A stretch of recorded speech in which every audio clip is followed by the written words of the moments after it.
ሰዎች ማን ነው የሚሉኝ? ማን ይሉኛል? እነሱ ምን አሉ? ከነቢያት አንዱ ነው ይለዋል። ሙሴ ነው፣ ኤልያስ ነው፣ ኤርምያስ ነው ይለዋል። ዮሐንስ መጥምቅ ከሞት ተነስቶ መጥቷል ይለዋል። አንዳንዶቹም እንዲሁ ነው ይለዋል። እንዲህ አይነት ሰው አየ። ህልሙ ይሄ ነው። ናቡከደነፆር ያየው ዳንኤል ራሱ አየ። አሁን ዳንኤልን እግዚአብሔር ሲገልጥለት ምስል ቆሟል። ያ ምስል ከአንገቱ በላይ ራሱ ወርቅ ነው። ሁለቱ እጆቹና ደረቱና ጀርባው ብር ነው። ሆዱና ወገቡ ነሐስ ነው። ሁለቱ ጭኖቹ የብረት ናቸው። ከታች ደግሞ ያሉት ሁለቱ እግሮቹ ግማሹ የብረት ግማሹ ምን አርዮስ የተወገዘ፣ ንስጥሮስ የተወገዘ፣ መቅዶኒዎስ የተወገዘ፣ ሰባኔዎስ የተወገዘ፣ አርጌምስ የተወገዘ፣ ጄሮም የተወገዘ፣ አውጣኪ የተወገዘ፣ ጳውሎስ ሳምሳጢ የተወገዘ፣ ትምህርታቸውም የረከሰ ነው። የእኛ ግን ክቡር ነው። ክብሩም ለእናንተ ለምታምኑት ነው። ክርስቶስ የጠየቀው የሰው ልጅ ማን ይሉታል ነው ያለው። እኔ ሰው የሆንኩትን ቃል፣ ሰው የሆንኩትን ወልድ፣ ሰው የሆንኩትን እግዚአብሔር ምን ብለው ነው የሚጠሩኝ አለ። መንፈስ ቅዱስ በእኔም በእናንተ ላይ አድሮ ይኖር። የማነበው የአንደኛ የቅዱስ ጴጥሮስ መልእክት ሲሆን ምዕራፍ 2 ከቁጥር 6 እስከ 8 ድረስ ይሆናል። እንዲህ ይላል። በመጽሐፍ እንዲህ ብሎ ተጽፏልና እነሆ የተመረጠና የከበረን የማዕዘን ራስ ድንጋይ በጽዮን አኖራለሁ፣ በእርሱ የሚያምን አያፍርም። ቁጥር 7 ቅዱስ ጴጥሮስ የመጀመሪያ መልእክት ምዕራፍ 2 ቁጥር 6 አነበብ። ቁጥር 7 እንዲህ ይላል። እንግዲህ ክብሩ ለእናንተ ለምታምኑት ነው። ለማያምኑ ግን አናጢዎች የጣሉት ድንጋይ እርሱ የማዕዘን ራስ የእንቅፋትም ድንጋይ የማሰናከያም አለት ሆነ። ቁጥር 8 የማያምኑ ስለሆኑ በቃሉ ይሰናከሉበታልና ለዚህ ደግሞ የተመደቡ ናቸው። ከኔ ቀጥላችሁ ደግሞ አሁን እናንተ ታነቡታላችሁ። እግዚአብሔር በልባችሁ ይጻፍላችሁ። ቁጥር 6 ላይ ያለውን አንብብ። መጀመሪያ በመጽሐፍ እንዲህ ብሎ ተጽፏልና በቤት ያላችሁትም በተለይ ስፍራ ያላችሁትም ሁላችሁም በዚህ ያላችሁት እናንተም እዛው ትላላችሁ፣ ድምጻችሁን ከፍ አድርጋችሁ በመጽሐፍ እንዲህ ብሎ ተጽፏልና እነሆ የተመረጠና የከበረን የማዕዘን ራስ ድንጋይ በጽዮን አኖራለሁ፣ በእርሱ የሚያምን አያፍርም። እዚህ ጋር ልብ በሉ። በመጽሐፍ የተነገረ ነው ብያችኋለሁ። ጴጥሮስ ነው ይሄን የሚለው፣ ሊቀ ሐዋርያት በረከቱ ይደርባችሁ። በመጽሐፍ የሚለው ኢሳይያስን ነው። ይሄንኑ ቃል ኢሳይያስ በምዕራፍ 28 ቁጥር 16 ላይ ስለተናገረ ቅዱስ ጴጥሮስ የሚጠቅሰው ኢሳይያስን ነው። የኢሳይያስ በረከት እንደ ዝናብ በእናንተ ላይ ይውረድ። ስለዚህ በመጽሐፍ ያለው ኢሳይያስን ነው። ቀጠለ። እነሆ የተመረጠና የከበረን የማዕዘን ራስ ድንጋይ አለ። የምን ድንጋይ?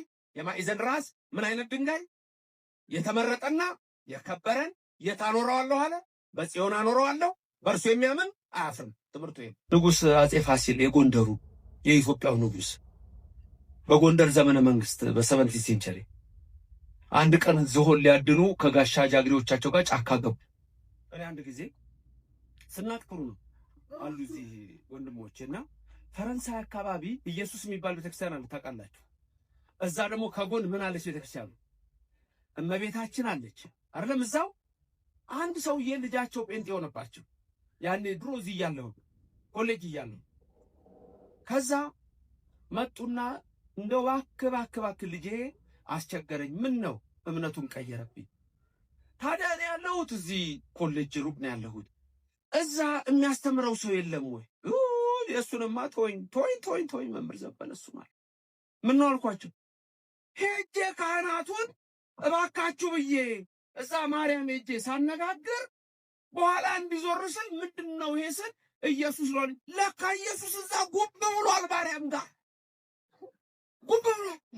አሁን ተመልከቱ፣ አለማወቅ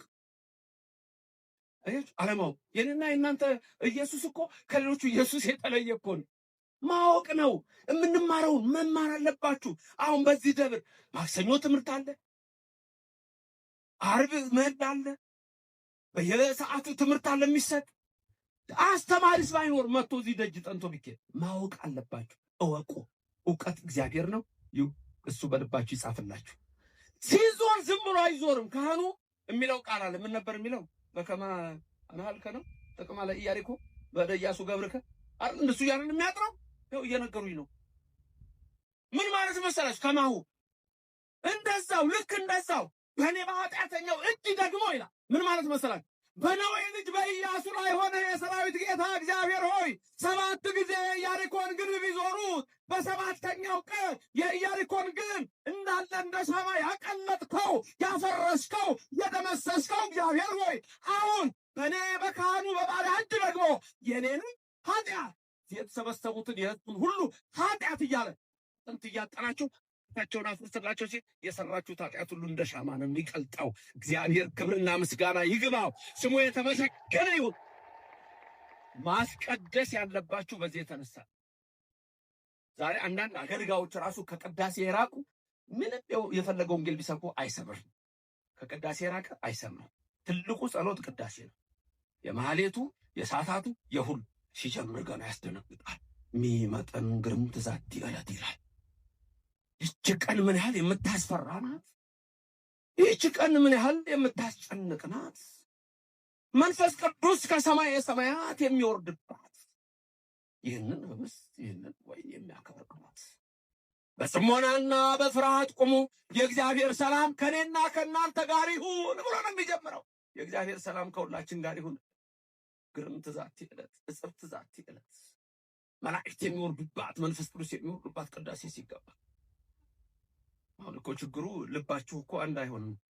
አሁን ብዙ ችግሩ አሁን ቅዳሴ ላይ ሆኖ ሁሉ እንዲህ የሚባክን ሰው አላያችሁ? በቃ የሚሰለችው 10 የሚያዛብ ኃይላል። አርሰናልን ስታይ ግን አይን ፈጦ ቴሌቪዥን ውስጥ ሊገባል። ማንቸስተር 4-0 ሲሸነፍ ትንቀጠቀጣለህ። ይቅርታ ቴዲ የማንቸስተር ደጋፊ ነው ጓደኛዬ።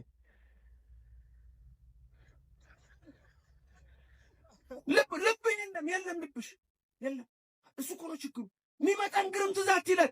በፍርሃት ቁሙ። ደግሞ እኮ ወደ 12 13 ጊዜ ምን ትባላላችሁ? ተንሱ ለጸሎት በዜማ ለምንድን ነው የሚደጋገመው? የቆማችሁበትን ወቁ። ጸሎት ላይ ናችሁ። ጸሎት መንፈሳችሁን ሂላችሁ ሰብስቡ። አንዳንድ ካህናትም አሉ። እኔ አሁን ስልክ መቅደስ ውስጥ ይዞ መግባት ከጥንት ጀምሬ በጣም ነው የምቃወመው። በተለይ የደነገጥኩት ግን እኔ አባቶች ያላችሁ ከተሳሳትኩ ልታረም፣ ካሜራ መቅደስ ውስጥ ገብቶ ጳጳሳትም መነኮሳትም ቅዳሴ ሲቀደስ ያኔ እኔ መቅሰፍት መጣ ነው ያልኩት። መቅደስ ውስጥ ድረስ እሱን ራሱ ያውቁበታል። እነሱ ወደ እነሱ አንናገር፣ ያውቁበታል፣ ያስተካክሉ። እናንተ ብላችሁ ዝም ብሎ ቆመ ምስለመ ፈስ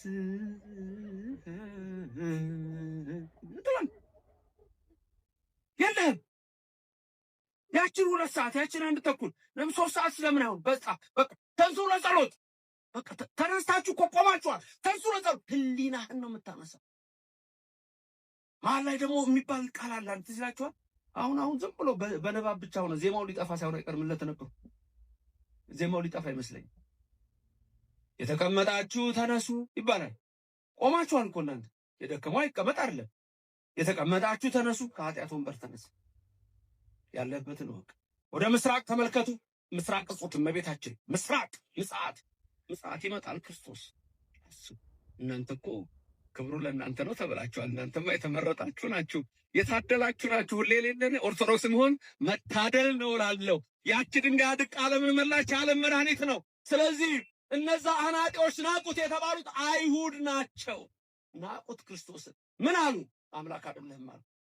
የእነሱን ትምህርት ማን ያዘ? አሁን እነ ማርቲን ሉተር ያዙ። ነማርቲን ሉተር ለምሳሌ ፕሮቴስታንት እምነት የሚቀበለው መጽሐፍ ማጆሪቲክ ቴክስት ነው የሚባለው። ማጆሪቲክ ቴክስት የሚባለው የአይሁድ መጽሐፍ ነው። ስለ ክርስቶስ ያለውን ትንቢት የቆራረጡበት ነው። ፕሮቴስታንት የሚቀበለው እሱን መጽሐፍ። ካቶሊኮች የሚቀበሉት ቡልጌት ነው። ቡልጌትን የጻፈው ጄሮም ነው፣ በ480 አካባቢ ነው። እሱም ደግሞ እንደዛው አይሁድ አልተጠቀሙበትም ብሎ ቆርጦታል። አናጢዎቹ ናቁት ኢየሱስ ክርስቶስ።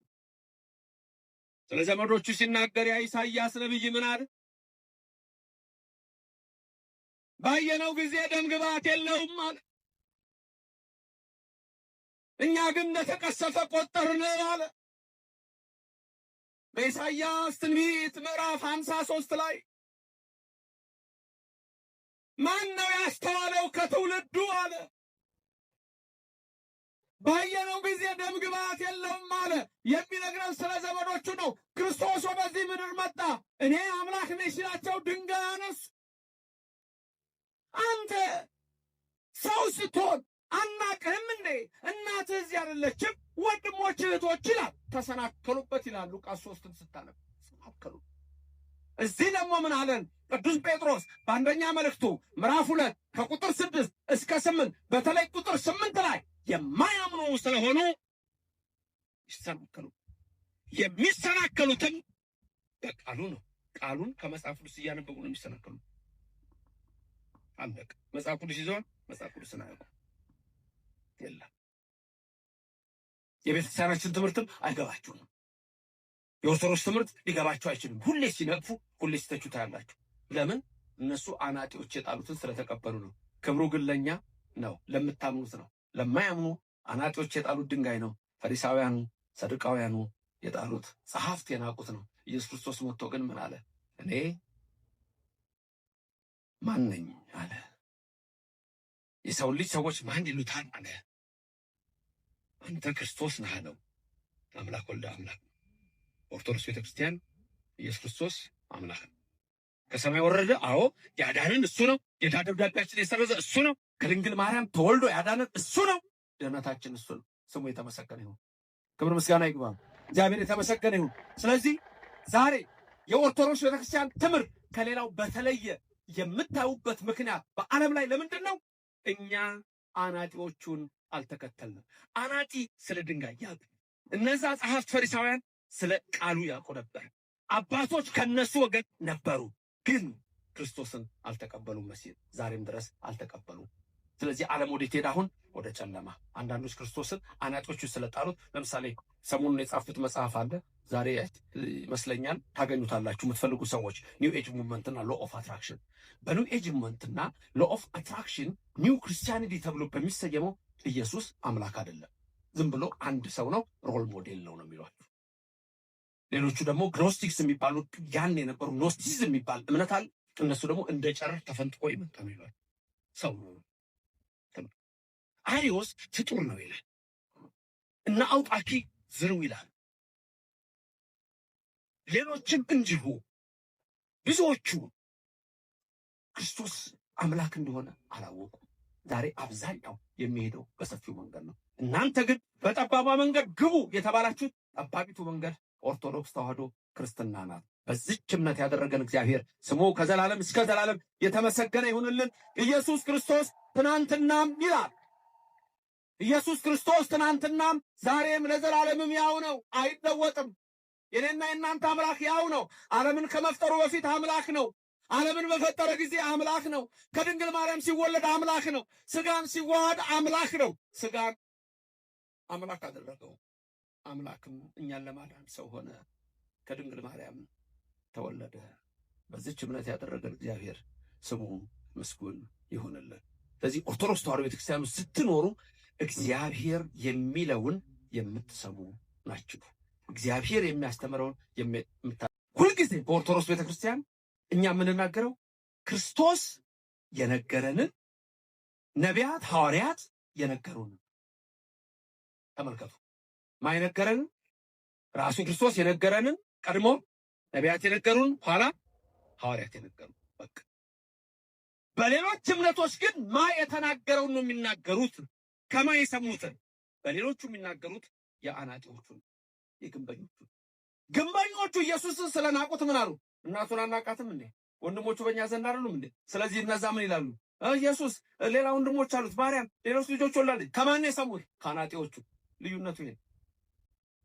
አንተ ደግሞ አይ ዮሴፍ ቀድሞ ልጆች ነበሩት፣ ድንግል ማርያም የወለደችው አንዱን ኢየሱስ ብቻ ነው ብለህ ትላለህ። ከማን የሰማኸው? ከመጽሐፍ ቅዱስ። ከማን የሰማኸው? ከነቢያት። ከማን የሰማሽው? ከሐዋርያት። ልዩነታችን ይሄ ነው። ሌላ እኮ እኛ ከራሱ ከክርስቶስ ስለሰማን ምን አለን እሱ? አንድ ጊዜ ዮሐንስ ወንጌል ምዕራፍ 10 ቁጥር 30 ስትመለከቱና 31 ስታዩ እኔና አብ አንድ ነው አለ። እኔና አብ ምን ስንት ነን አለ። ስለዚህ በእኛ አብ ወልድ መንፈስ ቅዱስ በመለኮት ስንት ናቸው? አንድ። በባህሪ በዘዝ ባገዛዝ ይሄን ዓለም በመፍጠር ፈጥሮ በማሳለፍ ስም አንድ፣ በስም ሶስት፣ አብ ወልድ መንፈስ ቅዱስ አለቀ። ይሄ እኛ ከሱ ስለሰማን ከሐዋርያት ከነቢያት ስለሰማን። በሌሎቹ ቦታ ደግሞ ኢየሱስ ወደ አብ ይጸልያል ይላል፣ ይማልዳል ይላል። አለቀ። ልዩነቱ ለምን? እነሱ የሰሙት ከአናጢዎቹ፣ እኛ የሰማነው ከክርስቶስ። አናጢዎች የጣሉት ድንጋይ እሱ ግን የማዕዘን ራስ ነው። ክብሩ ለማን ነው? ለእናንተ ለምታምኑ። ለማያምኑ ግን የማዕዘን ራስ የሆነው ለእነሱ ምን ይሆናል? የእንቅፋት የማሰናከያ አለት። በማይሰናከላሉ በኢየሱስ ነው የሚሰናከሉት። ለምን? በቃሉ ይሰናከሉበታል። ያነቡና አይገባቸውም። ከዛ በኋላ አሃ እንዲህ ማለት ነው ብለው በራሳቸው ይወስዳሉ። እንደፈለጋቸው ነው። የቤተክርስቲያንም ነገር ሊገባቸው አይችልም። እኛ የምናደርገው ነገር እኮ ሚስጥሩ ሁሉ አይገባቸውም። ኢየሱስ በእኛ ዘንድ ክብር ነው። ይሄ ከበሮ እኮ ኢየሱስን ነው የሚሰብከው። መቋሚያው እኮ የሚይዙት ኢየሱስን ነው የሚሰብከው። ጽናጽኑ እኮ ኢየሱስን ነው። ጽናው ቅድም የሚነግራችሁ እኮ እመቤታችን በአምሳል በመርገፍ እኮ ነው የነገረን እግዚአብሔር። አንዴ አንዱ መጣና ቤተክርስቲያን ገባ። መጥቶ አቅም ከሌላ ነው ወጥቶ ስቲል የኦርቶዶክስን ብሎ ነው ቅዳሴውንም አየ ትምህርቱንም አየና ዕጣነ ሞገር አካባቢ ደረሰ እና እንደው ክብሪቱ ዕጣነ ሞገሩ ካለ በኋላ ከዛ ወረብ ሊቀርብ ሲል ካህናት በዚህና በዚህ ይሰለፉ የለ መቋሚያ ደግሞ ዲያቆናቱ እያመጡ ያቀብላሉ። ሹልክ ካለና ደሮጡ በሰላም ሲቀድሱ በሰላም ሲጸልዩ የነበሩት ምን እንደሆኑ አላውቅም። መጨረሻ ላይ አየ ኦርቶዶክስ ቤተክርስቲያን ለሁለት ተከፋፍለው እዛ ያሉት ዱላ እየሰጧቸው ሊከታከቱ ሲሉ ነው ሹልክ ብየወጥ አልሰሜን ገባ ብለው ማለት እዚህ ላይ አየህ። የኛ ቤተክርስቲያን ሚስጥር ናት። ራሱ ክርስቶስ ሚስጥር ነው። ሚስጥር እኮ ነው። የከበረው አለት ኢየሱስ ነው። ያደረው በጽዮን ነው። ጽዮን እመብርሃን ናት። አናጢዎች የጣሉት የተባለው ፈሪሳውያን ናቸው፣ ሰዱቃውያን ናቸው። ክብሩን ለእናንተ ለምታምኑት ነው፣ ለኦርቶዶክስ ልጆች ነው። ለማያምኑት ግን የማሰናከያ አለት ሆነባቸው። በክርስቶስ ይሰናከሉ ያወቁት ይመስላቸዋል። ጌታ ሆይ ጌታ ሆይ ትሉኛላችሁ። ማቴዎስ 7:21 ጌታ ሆይ ትሉኛላችሁ፣ ወደ መንግስት ያስገቡ። ማቴዎስ 7 ያስደነግጥ። ዕውር አብርተን አላቃችሁም፣ ለምጻም አንስተን አላቃችሁም፣ ሙት አንስተን አላቃችሁም፣ አላውቃችሁም። በስምህ አጋንንትን አውጥተን አላውቃችሁም። ማቴዎስ 7:21 ተመልከቱ። የኔ ቃል አይደለም። ስለዚህ አላወቁትም። ትላንት ነው እዛ ማስተምርበት። የት ነበር ትላንት ያስተማርኩት? የካ ሚካኤል አጼ ፋሲልን እንትን ነግሬያቸው ነበር። እዛ ላሉት ለህዝቡ ምን አለ እነሱ የሚስሙ ጫካ ገቡ። ጋሻ ጀግኖች አሉ። ንጉስ እኮ ናቸው፣ የኢትዮጵያ ንጉስ። አንድ ወጣት ውርዙው ነገ ተከትለው ሲሄዱ ሊያድኑ እንደ ጎሹን ምኑን ቁርጥርጣሉና ማንም አጠገባቸው የለም። እሳቸው ተከትለው ሲያሳድዱ ዞር ቢሉ ማንም የለም፣ ዞር ቢሉ ማንም የለም። ብቻቸውን ጫካ ውስጥ መንገዱን አያውቁትም። ንጉሱ ቤተ መንግስታቸው የጎንደርን መንገድ ከተማው። ከዛ ግራ ገብቷቸው ቤት ይሆን እያሉ በቅሏቸው ላይ ተቀምጠው ሲሄዱ አንድ ሰውዬ ጌሾ ተሸክሞ ይሄዳል። እንዴት ዋል ካሉት እግዚአብሔር ይመስገን አንተስ እንደምን ነህ አለችው። ንጉሱ የጎንደርን የቤተ መንግስቱን መንገድ ታውቀዋለህ? አሳምሬ አሳየኝ። ጌሾ የለማትቼ እከፍልሃለሁ። ከከፈልከኝማ ምን ቸገረኝ?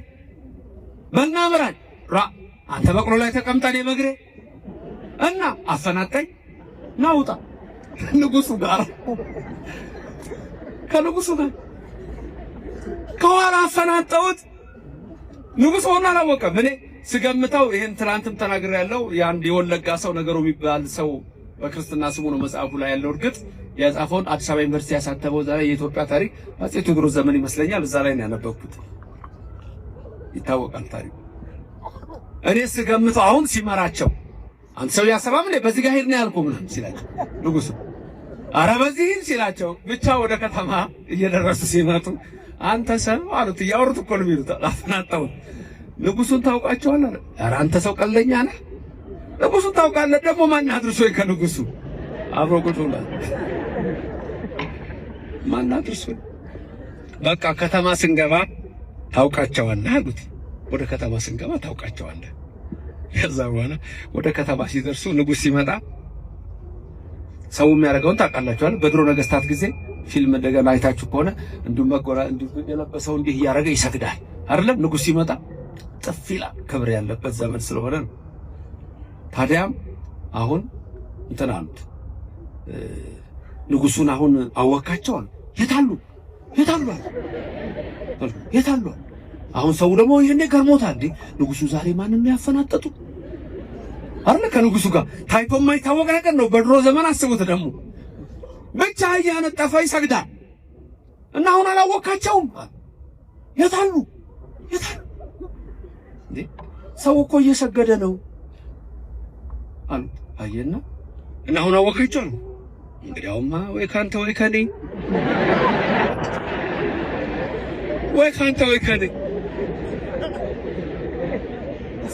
አብሮ ሆኖ ንጉሡን አያውቅም። አያችሁ፣ መጽሐፍ ቅዱስ መያዝ ብቻ አያድንም። ንጉሡን ኢየሱስን ማወቅ ያስፈልጋል። አብሬ ነኝ ማለት አይደለም።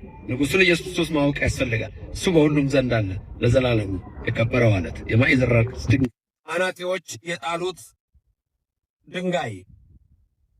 በዚህ ትምህርት ውስጥ የዛሬ ዓመት የተማራችሁ ትምህርት አለ ታስታውሱታላችሁ? ነው ጠፍቷል? እሺ የዛሬ 10 ዓመት ጓደኛ መጣና ይገርምሃል እኮ እንትና እንዲህ አድርጎ እኮ አየሁት ብሎ የነገረን ትረሳለህ? ለምን? አንቺስ አይገርምሽም? ያደረገችው እኮ የዛሬ እኮ 15 ዓመት ነው የነገረችሽ። ገና ሕፃን ሆነሽ እንዲህ አርጋ እሱ እናንተ ጋር ረስታችሁታል አለ። ተረስቷል? አይ ውሸታም አትሆኑ። ለምን አረሳ ነው የሚያንን? ለምን ነው ይሄን የረሳ ነው? በሉ መንፈስ ቅዱስ ይግለጽልን፣ በልባችን ይጻፍልን። ስለዚህ ችግሩ እናንተ ጋር ነው ሊሆን የሚችለው። አያችሁ። ስለዚህ አሁን እንደዛ ልንገራችሁና ይግባችሁ። እንግዲህ በሱ ነው የሚገባችሁ፣ በሱ መንገድ የሁላችሁ በመጽሐፍ ኢሳይያስ የሚባል ቀድሞ ምዕራፍ 28 ቁጥር 16 ላይ ስለ አንድ ድንጋይ ተናግሮ ነበር። ድንጋዩን የማዕዘን ራስ ድንጋይ ነው። ያን ድንጋይ በሱ የሚያምን አያፍርም ብሎ ተናግሮ ነበር። ከዛ ጴጥሮስ የኢሳይያስን ቃል አመጣና ይሄን የተመረጠ የከበረ የማዕዘን ራስ ድንጋይ በጽዮን አኖረዋለሁ አለ። ቤት አኖረዋለሁ አለ። በጽዮን አኖረዋለሁ፣ ክብሩ ለእናንተ ለምታምኑት ነው አለ። ድንጋዩ የተመረጠ ነው፣ የከበረ ነው አለ። አናጢዎቹ ግን ድንጋዩን ጣሉት። ድንጋዩ አያምኑት። ለእነሱ ምን ሆነ? የማሰናከያ አለት ሆነ። ለምንድን ነው ያላመኑት? የማያምኑ ስለሆኑ። ለምን? በቃ ተመድበዋል። የማያምኑ ስለሆኑ በቃሉ ምን ይሆኑበታል? ይሰናከሉበታል። በምኑ ይሰናከሉበታል? በቃሉ ይሰናከሉበታል። በቃ ይሄ ነው ቃሉ። ዛሬ ሰማችሁት። ግን ምስጢር አለ። በዚህ ውስጥ በጣም ረቂቅ የሆኑ ነገሮች አሉ። ስለዚህ ስለ ከበረው ድንጋይ ስለ ማዕዘን ራስ ስለሆኑ እነጋገራለን። ግን ይሄን ድንጋይ አናጢዎች ጣሉት። ባጭሩ ኢሳይያስ፣ ቅዱስ ጴጥሮስ በረከታቸው ይደርብንና በመጽሐፍ የነገሩን ዛሬ አሁን እኛ የምንሰማው በዚች በኪዳነ ምሕረት አየር ጤና ቤተ መቅደስ የሁሉ ሕዝብ ተሰብስቦ የምንሰማው ቃል ምንድነው? እነሆ የተመረጠና የከበረን የማዕዘን ራስ ድንጋይ በጽዮን አኖራለሁ አለ። ቀጥታ ወደ ትምህርቱ ነው የምንገባው። ድንጋይ የተባለው ኢየሱስ ነው። በጽዮን አኖረዋለሁ ማለት ጽዮን የተባለች እመቤታችን ነች። ከድንግል ማርያም አኖረዋለሁ ማለት ከድንግል ማርያም ከስጋዋ ስጋ ከነፍሷ ነፍስ ይነሳል። ወልድ። ወልድ ማን ነው? ወልደ አብ፣ የአብ ልጅ ቃል። ዮሐንስ ወንጌል ምዕራፍ 1 ቁጥር 1 በመጀመሪያ ቃል ነበረ፣ ቃል በእግዚአብሔር ዘንድ ነበረ፣ ቃልም እግዚአብሔር ነው፣ ያ ቃል ሥጋ ሆነ ይላል። ቃል ማን ነው? እግዚአብሔር። ሥጋ የሆነው ማን ነው? እግዚአብሔር። ከማን ሥጋ ሆነ? ከማን ይሆናል? ከድንግል ማርያም ብቻ። ክብርና ምስጋና ለእግዚአብሔር ይድረሰው፣ ስሙ የተመሰገነ ይሁንልን። ተመልከቱ፣ ያ ድንጋይ አለት የተባለው ኢየሱስ ነው። ኢየሱስ አሁን ዝም ብሎ ድንጋይ ሲባል ደስ ላይል ይችላል። አለት ሲባል ደስ ላይል ይችላል። አንደኛ ቆሮንቶስ ምዕራፍ 10 ከቁጥር 1 እስከ 5 ጳውሎስ ሐዋርያ እንዲህ ይላል፣ አባቶቻችን ሁሉ ከሙሴ ጋር ነበሩ፣ ይተባበሩ ነበር። ሁሉም አባቶቻችን እነሆ በደመና ተጠመቁ። ሁሉም አባቶቻችን ያን መንፈሳዊ መብል በሉ። ሁሉም አባቶቻችን ከሙሴ ጋር የነበሩት ሁሉ እናቶቻችን ያንን አለት ጠጡ። ያን መንፈሳዊ መብል በሉ፣ መናውን ያን መንፈሳዊ መጠጥ ጠጡ። ይከተላቸው ከነበረው አለት ጠጥተዋልና አለቱም ክርስቶስ ነበረ። ክብርና ምስጋና ለስሙ ይድረሰው። እቺ ቃል ደግማችሁ ትናገራላችሁ። አለቱም ክርስቶስ ነበረ። ተመልከቱ፣ አለቱም ክርስቶስ ነበረ። አንደኛ ቆሮንቶስ 10 ከ1 እስከ 5። የማቴዎስ ወንጌል ምዕራፍ 16 ቁጥር 13። ይሄ ታሪክ ደግሞ በፊልጵስዩስ ዘቂሳርያ ኢየሱስ ክርስቶስ ምን ብሎ ጠየቃቸው ደቀ መዛሙርቱን? ተመልከቱ። እናንተስ ማን ትሉኛላችሁ?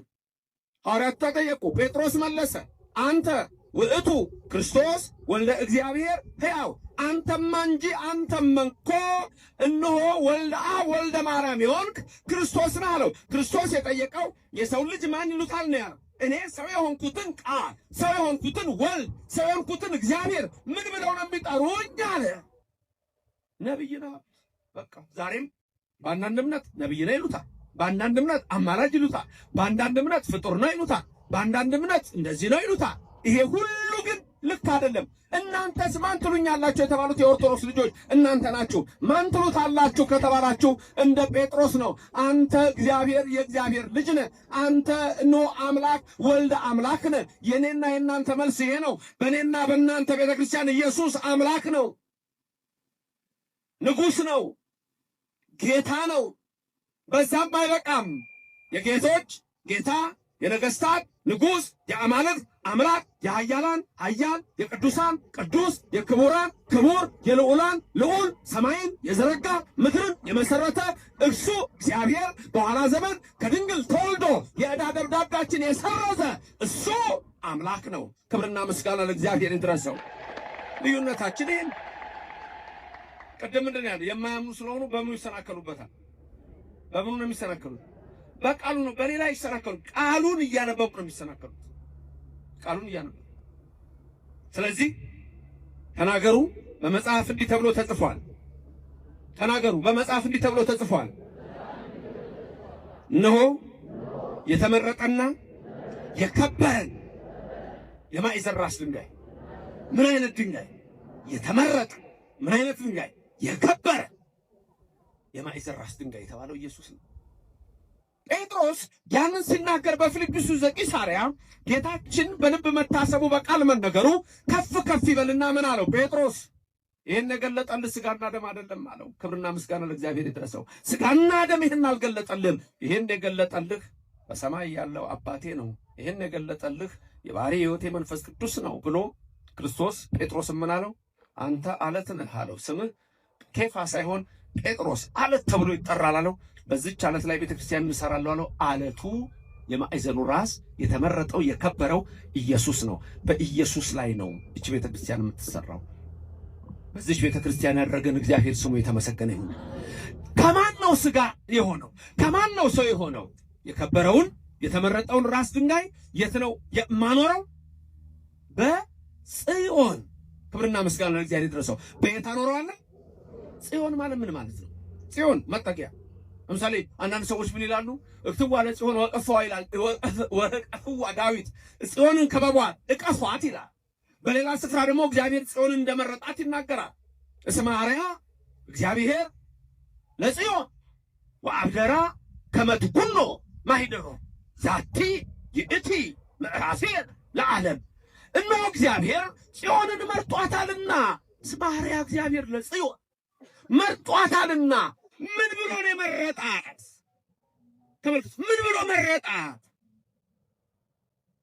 ማደሪያው ትሆን ዘንድ መረጣት። መዝሙር 86 ላይ ታገኙታል። ማደሪያው ትሆን ዘንድ መረጣት። ምን ብሎ? ለመቼ? ለዘላለም ማረፊያዬ ናት። ለዘላለም ድንግል ማርያም ወላዲተ አምላክ ተብላ የምትጠራው ለዚህ ነው። እመብርሃን ተብላ የምትጠራው ለዚህ ነው። የመረጣት እግዚአብሔር ነው። እኔና እናንተ አይደለም የመረጥናት፣ እግዚአብሔር ነው የመረጣት። በመኃልየ መኃልይ ሶሎሞን ላይ ምን ይላል? ለወለደቻት አንዲት ናት፣ ለመረጣትም አንዲት ናት፣ ለመረጠቻትም አንዲት ናት፣ ለሐና አንዲት ናት፣ ለኢያቄም አንዲት ናት። እንደውም ለሐናና ለኢያቄም አይደለም፣ ድንግል ማርያም የስለት ልጅ ነች አይደል? ነች አይደለች? የስለት ልጅ ነች። የማን ነች የስለት ልጅ? ማን ነው መጀመሪያ የተሳለው? ማን ነው የተሳለው? እሷን ለማግኘት አባቷ ማን ነው? እናቷስ? ሐና። መጀመሪያ የተሳሉት እነሱ ናቸው። መጀመሪያ የተሳሉት የስለት ልጅ የምትባለው የአዳምና የሔዋን የስለት ልጅ ነች እመቤታችን። መጀመሪያ የአዳምና የሔዋን ነች እሷ። ምክንያቱም እግዚአብሔር ነግሯቸዋል። በሐሙስ ዕለት ወበመንፈቃለ ዕለት እትወለድ እሞለተ ወለትከ ብሎ ከ5 ቀን ተኩል በኋላ ከልጅ ልጅ ተወልጄ አድንሃለሁ አለው። አዳምና ሔዋን እኮ ከገነት ሲወጡ እግዚአብሔር ያችን ገነት ሲያስጠብቅላቸው ተስፋ አድርገው የወጡት ስም ማርያም ነው። ቀላል ጥያቄ ከዚህ በፊት ጠይቃችሁ ሊሆን ይችላል። ሌሎቻችሁም ይሄን መልስ መልሱ። አዳም ለሚስቱ ስም አወጣ። ማ ብሎ ጠራት? ሔዋን ብሎ ጠራት። ከመውደቃቸው በፊት ነው ከወደቁ በኋላ ነው ሔዋን ያላት? እቺን ያዟት። ሁልጊዜ ቀላል ነገር ነች። ስም ያወጣላት መቼ ነው? ከመውደቃቸው በፊት ነው ያወጣላት? ከወደቁ በኋላ ነው ያወጣላት? ከመውደቃቸው በፊት። ሔዋን ማለት ምን ማለት ነው ግን? ትርጉሙ ሔዋን ማለት ትርጉሙ ከኔ ቀጥላችሁ ተናገሩ። የሕያዋን ሁሉ እናት። የሔዋን ስም ምን ማለት ነው? የሕያዋን ሁሉ እናት። ይሄን ስም ያወጣላት ከመውደቃቸው በፊት ከመውደቃቸው በኋላ የሚለው ላይ ምን ተስማማል? እናንተስ በየቤታችሁ ያላችሁ አሁን በእነዚህ በሁሉም የምትከታተሉ ምን ይመስላችኋል? ስጡኝ መልስ እስቲ። ከመውደቃቸው በፊት ማንም ስለማያችሁ ምልክት ስጡኝ። ከመውደቃቸው በፊት ነው የምትሉ ምልክት ስጡኝ። ከመውደቃቸው በፊት ነው የምትሉ ምልክት ስጡኝ። እሺ ከመውደቃቸው በኋላ ነው የምትሉ ምልክት ስጡኝ። ከወደቁ በኋላ ነው።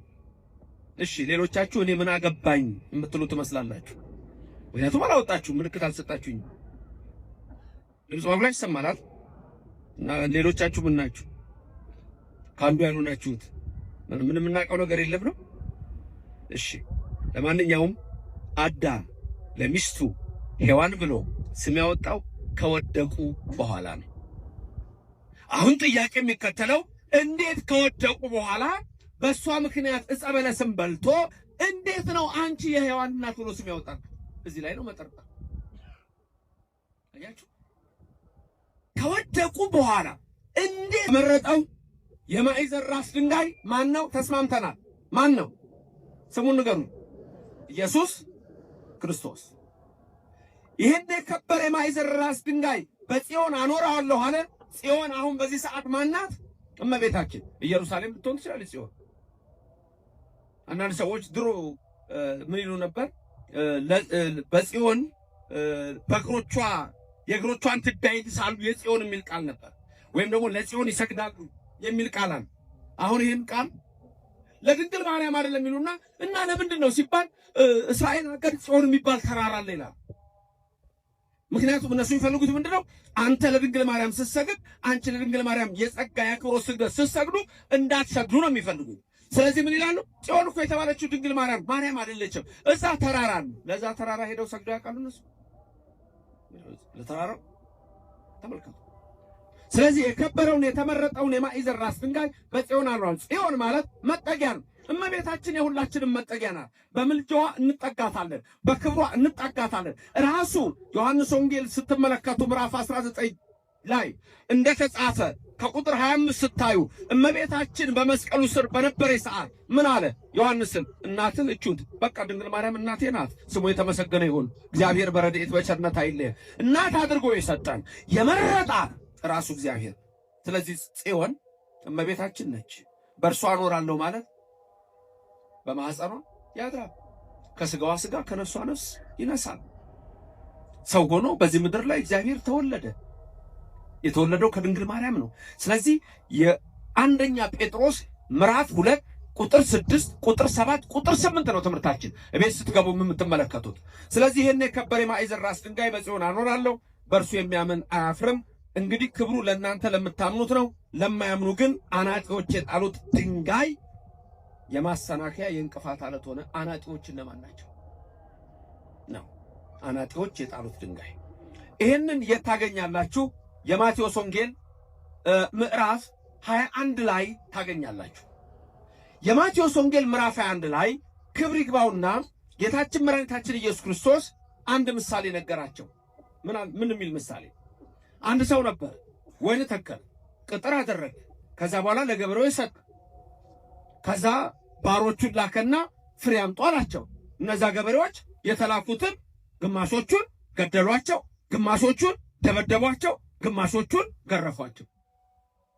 እንደገና አብዝቶ ላከ ይላል። አሁን ማነብላችሁ ማቴዎስ 21 ላይ እንደገና አብዝቶ ላከ።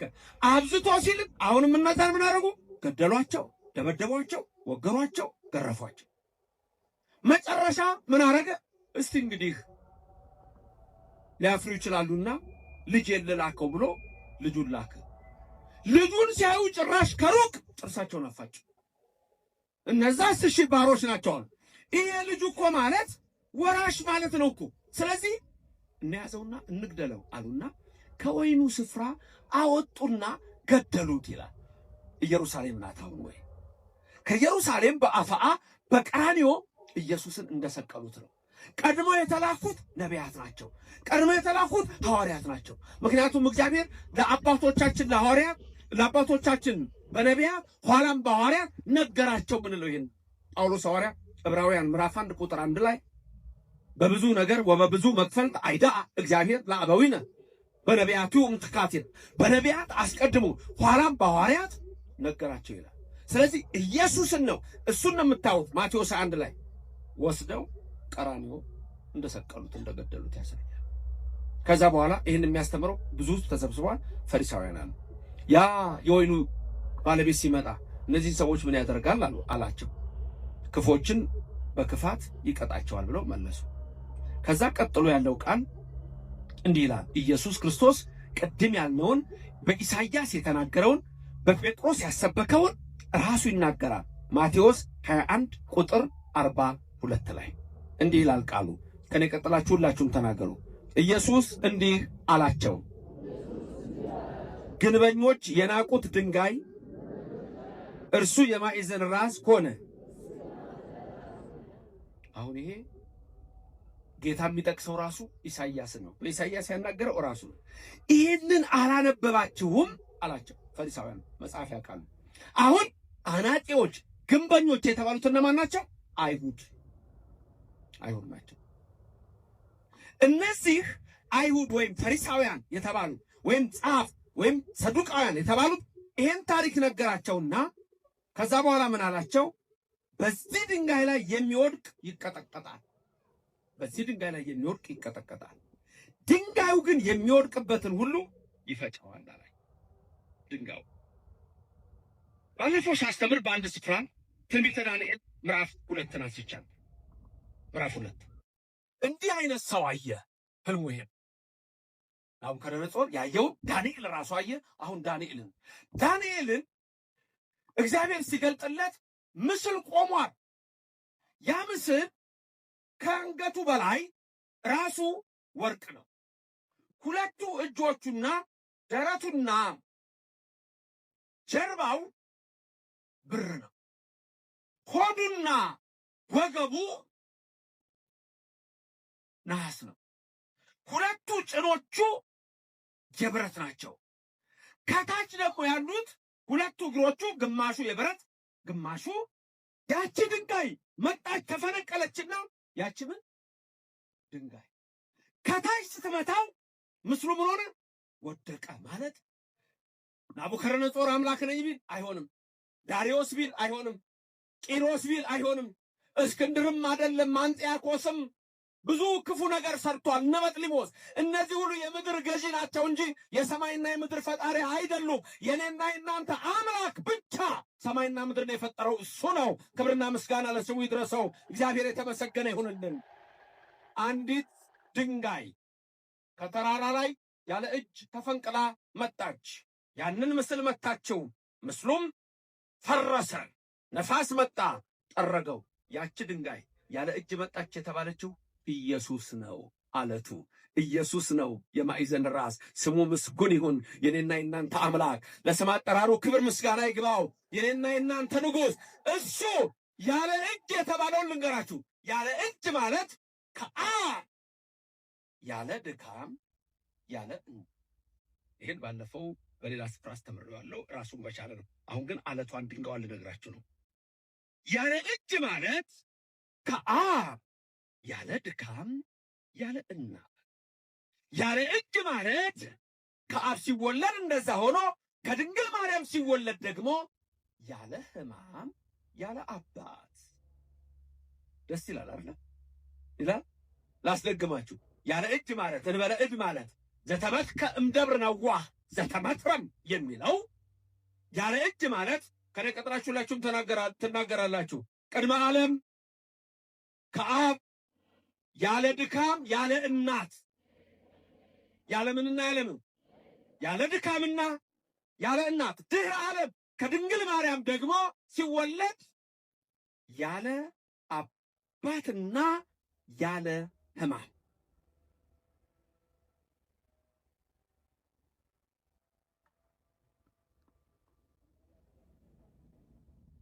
እንዴ ያን ብቻ ሰማይ ነው ያላችሁት ለካ። ግድ የለም በዚህ መጥቶ አላምራክ ኑ አምራችሁ ኑ። የሰማዩን ተናግራችሁ የምድሩን ዝም አላችሁ። የሰማይ ቤት ይስጣችሁ እግዚአብሔር። ግድ የለም እናስደግማችሁ ነው። እንግዲህ አሁን ይቅርታ ምን ላድርግ? ቅድመ ዓለም ከአብ ያለ ድካም ያለ እናት ድህረ ዓለም ከድንግል ማርያም ያለ ሕማም ያለ አባት ሁለት ልደት አለው። ምን ነው ኢየሱስ ይሄ ነው። ክብርና ምስጋና ለስሙ ይድረሰው። እግዚአብሔር የተመሰገነ ይሁን። አንዳንድ ሰዎች የሁለት ልደት ትምህርት ስለማይገባቸው በተለይ በአንዳንድ ስፍራ ጎጃም ውስጥም በሌሎችም ስፍራዎች በአንዳንድ ቦታ ቅባትና ጸጋ የሚል ነገር ትሰማላችሁ። ኢትዮጵያ ውስጥ ቅባትና ጸጋ ከሁለት ልደት ተጨማሪ ሌላ ልደት አለው የሚል ትምህርቱ አገራችን ውስጥ ይምጣ እንጂ ካቶሊኮች የዘሩት ትምህርት የምንፍቅና ትምህርት ሊወገዝ የሚገባው ትምህርት። ኢየሱስ በተዋህዶ የከበረ ከሁለት አካላት አንድ ከሁለት ባህርያት አንድ የሆነ ሁለት ልደት ብቻ ያለው ቅድመ ዓለም ያለ ድካም ያለ እናት ድህረ ዓለም ከድንግል ማርያም ያለ አባት ያለ ሕማም የተወለደው እሱ አብ የወለደውን ድንግል ማርያም ተወልደዋለች። ድንግል ማርያም የወለደችውን አብ ይወልደዋል። ከዚህ ውጭ ሌላ ትምህርት በኦርቶዶክስ የለም፣ በመጽሐፍ ቅዱስ ውስጥ የለም። ክብሩ ለማን ነው? ለእኛ ልብና ክብሩ ለማን ነው? የጥቃውን እኮ ነው የምላችሁ። አናጢዎቹም አጣሉት፣ ግንበኞቹም አናቁት። ያቺ ድንጋይ ምን ሆነች መጨረሻ? ለናቡከደነፆር ዳንኤል ሲነግር እናንተ አምላክ አይደላችሁም አለ። ይመጣል አለ። ይሄ ዘመን ካለፈ በኋላ አለ በሮማውያን ዘመን ክርስቶስ ይወለዳል። እሱ ቅድመ ዓለም አምላክ ነው። አሁን ደግሞ ወደፊት ዳንኤል ይሄን ከተናገረበት ከብዙ ዓመታት በኋላ ከድንግል ማርያም እንደሚወለድ ነገራቸው በሮማውያን ዘመን። ያቺ ድንጋይ ፈጨችው። ነፋስ መጣ፣ ስልጣን እግዚአብሔር ጠረገው። ቦታው አልታወቀም፣ ስም አጠራራቸው። ያቺ ድንጋይ ይላል ተመለሰችና ዓለምን ሁሉ መላች ይላል። ድገሙት። ያቺ ድንጋይ ተመለሰችና ዓለምን ሁሉ መላች። በሳምር ሲካር ከቀኑ 6 ሰዓት አንዲት ሴት ውሃ ልትቀዳ መጣች ይላል ዮሐንስ ወንጌል ምዕራፍ 4። ያቺ ድንጋይ ዓለምን ሞላች። ከቀኑ 6 ሰዓት ውሃ ልትቀዳ የመጣችውን የሳምር ሲካር ያችን ምስኪን ሴት ኢየሱስ ክርስቶስ አነጋገራት። ውሃ ጠጪኝ አላት። አንተ አይሁዳዊ አይደለም እንዴ? ከኔ እንዴት ውሃ ትለምናለህ? ክርክሩን ልቶ መጨረሻ የሕይወት ውሃ ሰጥሻለሁ አላት። የሕይወት ውሃ ይስጣችሁ። ምን ይስጣችሁ? የሕይወት ውሃ ሰጥቶናል እኮ። ከገኖ ነው የፈሰሰውን እኮ እንጠመቅበታለን ማይገቡ ይባላል። ስጋውና ደሙን እኮ እንቀበለዋለን። በዚህ እየመጣን እኮ ተሰጥቶናል እኮ ወገኖቼ፣ ተሰጥቶናል። ስጋው ደሙ ትቀበላላችሁ? እስቲ ስጋው ደሙ የተቀበላችሁ ሰግድ እኮ ሰግደሃል። በእናት ማኅፀን ለዮሐንስ መጥምቅ ሰግደሃል። የተዋሕዶ ልጆች እንደናንተ ክብር ያለው ማንም የለም። ሰግደሻል በእናትሽ ማኅፀን ገና ሳትወለዱ። ስትወለዱ ደግሞ በ40 ቀን መጣ፣ በ80 ቀንሽ መጣሽ። ስጋው ደግሞ ተቀበላችሁ።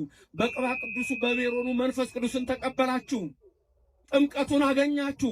ሚስጥራቱን ጀመራችሁ። እናንተ የታደላችሁ ናችሁ የተዋሕዶ ልጆች። ክብርና ምስጋና ለእግዚአብሔር ስጡት፣ ለአምላካችሁ አድርሱት። ተቀብላችኋል፣ ግን አቋርጣችኋል። አቋርጫለሁ ነው የሚባለው። አቋርጣችኋል። እሱን ከመምህሮቻችሁ ጋር ተነጋገሩ። ለምን እንዳቋረጣችሁ ፈራችሁ እንዴ? እጄን ከአፋዊ ደፍ ንጹሕ እንዳደረግኩ ደፍራችሁ ወደ ክርስቶስ ደም ብትቀርቡ እኔ ስለ እናንተ መተላለፍ የለብኝም። ደፍራችሁ ወደ ክርስቶስ ሥጋና ደም ብትቀርቡ እያለ የሚናገረው አለ ካህኑ። እጄን ከአፋዊ ደፍ ንጹሕ እንዳደረግኩ እያለ እሱ ነው የሚያስፈራችሁ ነው? ሌላ ምን ያስፈራችኋል? ምን ያስፈራችኋል? አትሰርቁም ማለት አታጭበረብሩም ማለት። ታዲያ ለምን ደግሞ አትቀበሉት? ሥጋው ደሙ ከኃጢአት ነጽቼ ነው የምትሉት? ንገሩኝ እስቲ እውነቱን። እነሱ ካህናቱ ሳይሰሙ ከኃጢአት ነጽታችሁ ነው የምትቀበሉት? እስከ ዘላለም አትነጻም። ቁርጥህን እነግርሃለሁ፣ አትነጭም። ግን ቆይ ዛሬ የለበሳችሁት ልብስ 1 ወር ልበሱት በየቀኑ ይቆሻል አይቆሽም? ካጠባችሁትስ? ታዲያ አንጻና መድኃኔዓለም ሕጽበኒ ወአንጻኒ እምኃጢአቴ፣ ከኃጢአቴ ጠበኝ እነጻለሁ እኮ ነው ወገኖቼ። ዝም ብሎ የሚያስፈራራ ትምህርት የላትም ኦርቶዶክስ። ድንገት አንዳንድ ባህታዊና ያልገባው ሰው ከሰማችሁ ነው የምትደነግጡት። ኦርቶዶክስ ክርስቶስ ኑ ነው የሚለው። ጭራሽ እስቲ ይሄን ቃል ስሙት፣ እስቲ የከበረው ማለት ምን እንደሚል ስሙት። ቆይ እናንተም ድገሙት። እኔ የመጣሁት ለጻድቃን ሳይሆን ለኃጢአተኞች ነው። ጻድቃን እጃችሁን አውጡ። ጻድቃን የሆናችሁ እጃችሁን አውጡ። ተው ኃጢአተኛ የሆናችሁ እኔ ነኝ፣ አንደኛ እኔ ነኝ። ኃጢአተኛ የሆናችሁ ለማን ነው የመጣው? ክርስቶስ ለእኛ። ክብር ምስጋና ይግባው፣ እግዚአብሔር የተመሰገነውን። ያ ምናሴ የሕዝቅያስ ልጅ ነው። በእርጅናው የወለደው እድሜ ከተጨመረለት በኋላ የወለደው ምናሴ የደጉ የሕዝቅያስ ልጅ ንጉሥ ሆኖ ሳለ 22 ዓመት አንድ ቀን እግዚአብሔርን ጠርቶት አያውቅም። ልንገርህ፣ ጠላት መጣና በብረት ቀፎ ውስጥ አድርገው አሶር ወሰዱት። ከዛ በኋላ ብረት ቀፎ ውስጥ ሆኖ አሁን እግዚአብሔርን አሰበው። 22 ዓመት እኮ አንድ ቀን አልጠራውም። ብረት ቀፎ ውስጥ በቁመቱ ነው የሰሩት። ብረት ቀፎ ውስጥ ሄዳ በቀን ሐሩር በሌሊት ቁር እንዲሰቃይ እዛ ውስጥ ሆኖ ምን እንዳለ ልንገራችሁ። ታውቁታላችሁ ያለውን የምናሴ ጸሎት እኮ አለ። እዛ ውስጥ ቆሞ ምን እንዳለ ሙሉ በሙሉ ብረት ውስጥ ነው ያስገቡት። ምንድን ነው ያለው? የሚያስታውሰዋል? ከኔ ቀጥላችሁ እግዚአብሔር ሆይ ንስሐን የሰራሃት ላልበደሉ አይደለም ለኔ ለኃጢአተኛው ነው። አሁን በጉልበቴ ልሰግድልህ አልችልም፣ በልቤ ጉልበት ግን እሰግድልሃለሁ አምላኬ። ክብር ምስጋና ይግባው እግዚአብሔር። ምናሴ ይሄንን ሲናገር ምናሴ እግዚአብሔር ሰማው ይላል። አይሰማህም አንተ? አይሰማሽም አንቺ? አይሰማንም ወይ?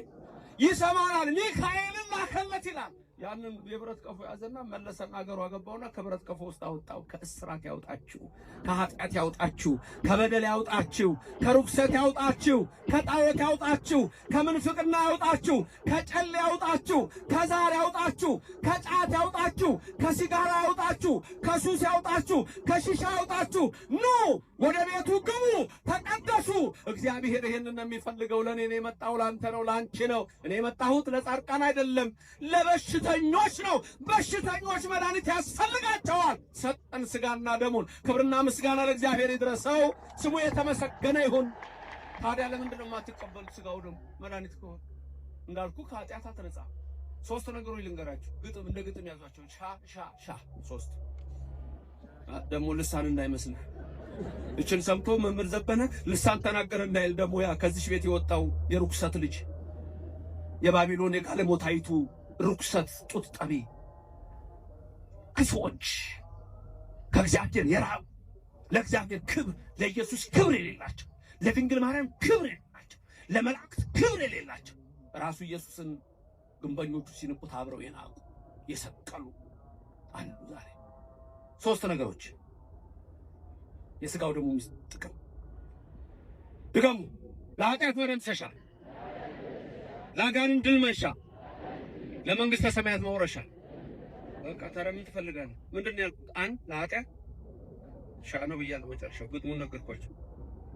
አንድ ለኃጢአት፣ ሁለት ለአጋንንት፣ ሶስት ለመንግሥተ ሰማያት። ታዲያ እሱ አይደለም ለሥጋው ደሙ።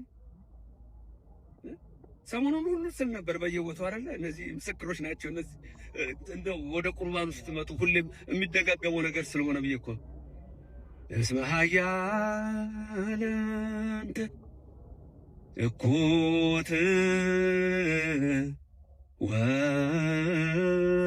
ወስኩር ወለከ ስብሐት ለዓለመ። ታዲያ በሳምንት ሲካር ሴቲቱን ካስተማራት የሕይወት ውሃ ከሰጣት በኋላ ሰማርያ ከተማ ገባች። ለሕዝቡ ነገረች። ናና ጌታ ለእኛም የሕይወት ውሃ ስጠን አሉት። 2 ቀን በሰማርያ አደረ። ሰማርያ እኮ እነሆ ከእግዚአብሔር የራቁ ነበሩ። እርግጥ አላቸው ሕግና ሥርዓት፣ ግን መንገዱ አልገባቸውም። 2 ቀን አደረና ኢየሱስ ክርስቶስ ምን አልኩኝ? 2 ቀን ከነሱ ጋር ለካ ከኛ ጋር ያድራል። ይደር አብሯችሁ፣ በቤታችሁ ይግባ። ምንድን ያለው? በደጅ ቆሜ ምን አረጋለሁ? ማንም በሩን ቢከፍትልኝ ወደ እርሱ ወደ እርሷ ከነሱ ጋር እራት። ምን አይነት አምላክ ነው ያለን! ምስጋና ይግባህ አንተ የድንግል ማርያም ልጅ፣ ስምህ የተመሰገነ ይሁን ለዘላለም። እቤታችሁ እገባለሁ። ይሄ ነው እኮ ችግራችን። እኛ አልገባንም፣ ርቀን ያለ ነው። እሱ እኮ ቀረቡ ሀቤሁ ወያበርህ ለክሙ፣ ወደ እሱ ቅረቡ ያበራላችኋል፣ ያብራላችሁ። ደሞ አለች አይደል እናቱ? እሷ ብርሃን አይደለም እንዴ? እሱ አነ ውእቱ ብርሃኑ ለዓለም አላለም እንዴ? ዮሐንስ ወንጌል 8:12 ላይ አላለም? እኔ ዓለም ብርሃን ነኝ አላለም ብሏል እኮ። ስለዚህ እሷ ደግሞ መብርሃን ነች። መብርሃን ከሁላችሁ ትሆንላችሁ። ኪዳነ ምሕረት በኪዳኗ የመንግስቱ ወራሽ ታድርጋችሁ።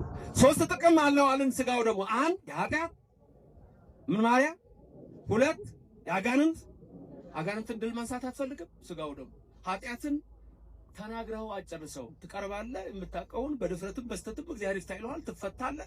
ወደ ስጋው ደግሞ ትቀርባለህ። የቀረውን ደግሞ ስጋውና ደግሞ በህይወት ይስተካከላል። ስለዚህ ህይወታችሁ ሁሉ በዚህ ሁሉ 3 የመንግስተ ሰማያት መውረሻ።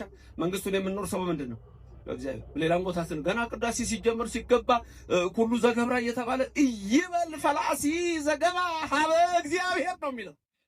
በዚህ የገባ ፈላሲ ነኝ አይበል፣ ውጹ ነኝ አይበል፣ አትበይ። እዚህ ከገባችሁ እንወጣለን አትበሉ። እዚች ወደ ኦርቶዶክስ ከገባችሁ በኋላ ያ የክብር አምላክ ያ የሰማርያ ሰዎችን አስተምሮ ምን አሉት እነሱ? በእውነት አንተ የዓለም መድኃኒት ነህ አሉት። የአንዲት ሀገር፣ የአንዲት ሰፈር፣ የአንድ ጎሳ፣ የአንድ ቀበሌ አይደለም። ኢየሱስ ክርስቶስ የዓለም ሁሉ መድኃኒት ነው። ያቺ ድንጋይ ዓለምን ሁሉ መላችናል። ወደ እሱ ቅረቡ፣ ወደ ቤቱ ግቡ። የዛን ጊዜ የዘላለም ሕይወት ትወርሳላችሁ። ያድርግልን፣ ያድርግላችሁ። ኃጢአታችንን ሁሉ በደላችን ይደምስስልን። ቅዳሴ ላይ 2ቱ ካህናት ይወጡና 3ቱ ዲያቆናት በዋናው ልዑካን ካህናቱ 2 ሆነው ዲያቆናቱ በዛ ሆነው ከመነበቡ በፊት ቅዱስ ጳውሎስ የሚባሉት እዚህ ይላችኋል። ስብሐት ወክብር ለስሉስ ይደሉ ይላል። የካህናት ነው። ይሄ እናንተ ድርሻ ነው፣ የራሳችሁን በሉ።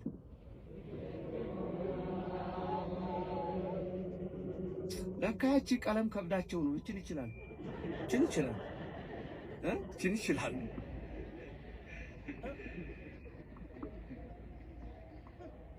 እስቲ እነሱ ይበሉላችሁ፣ እናንተ መልስ እንደው ቁሙና ስብሐት በሉላቸው እናንተ ካህናት። ከዛ እናንተ መልስ ስብሐት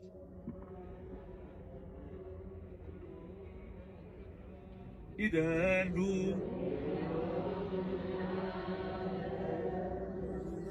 ጎሽ ያክብርልን አባቶች አመስግኑት። ሌላ የለማ፣ ሌላ ቦታ የለም እኮ ይሄ እኮ ሌላ ቦታ የለም። ምንድነው ያሉት ካህናቱ? ለአብ ለወልድ ለመንፈስ ቅዱስ እኮ ምስጋና ክብር ይገባቸዋል ነው እኮ። ስብሐት ወክብር ለስሉስ ቅዱስ ይደሉ። ለስሉስ ቅዱስ ቅዱስ ስሉስ ተብሎ ለሚመሰገን ለሥላሴ ለእግዚአብሔር ስብሐት ምስጋና ሲሉ እናንተ ደግሞ ምን አሉ? ምን አላችሁ? ይደሎሙ ይገባቸዋል አላችሁ። ለማለማ ነበር ያላችሁት? ለአብ ለወልድ ለመንፈስ ቅዱስ ምን ይገባቸዋል? አረ ይመስገን እግዚአብሔር፣ ክብርና ምስጋና ይግባው፣ ስሙ የተመሰገነ ይሁን።